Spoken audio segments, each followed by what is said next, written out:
Hello bachcho, let's see this question. So the question over here says, among the following sets of examples for divergent evolution, select the incorrect option. So option number A, forelimbs of man, bat and cheetah. Option B, heart of man, bat and cheetah. And option C, brain of bat, man and cheetah. Option D, eye of octopus, bat and man.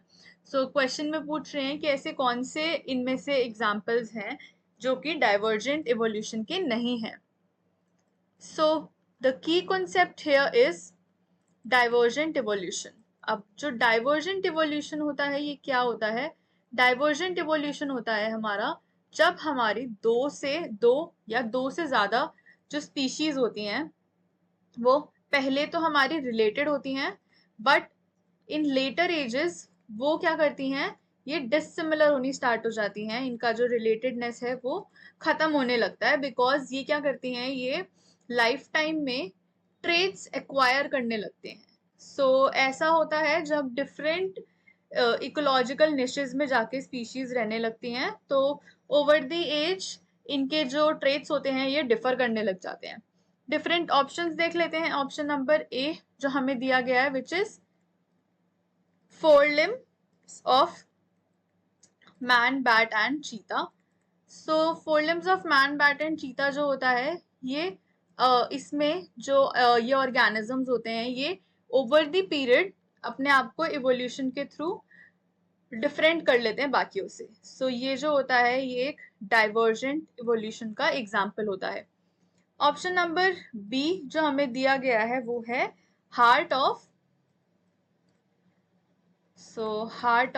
Man, bat and cheetah. So similar to option number A, जो इनके hearts होते हैं ये भी ऐसे ही एक दूसरे को इवोल्यूट कर लेते हैं over the period of time. So ये जो होता है ये भी एक डाइवर्जेंट इवोल्यूशन का ही एग्जाम्पल होता है. ऑप्शन नंबर सी जो हमें गिवन है वो है हमारा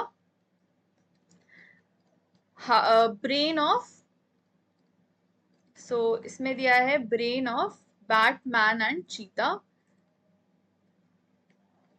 सो ये जो एग्जाम्पल है similar to above two examples, इसमें भी क्या होता है ये इवोल्यूशन के थ्रू चेंजेस कर लेता है अपने अंदर. सो ये भी हमारा जो होता है डाइवर्जेंट का एग्जाम्पल होता है. ऑप्शन नंबर डी जो हमें गिवन है वो है हमारा eye of octopus, bat and man.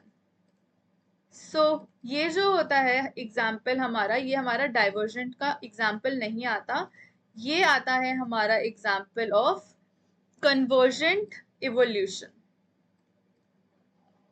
So therefore the correct option for this question is option number D, which is eye of octopus, bat and man. Hope you understood it well. Best of luck.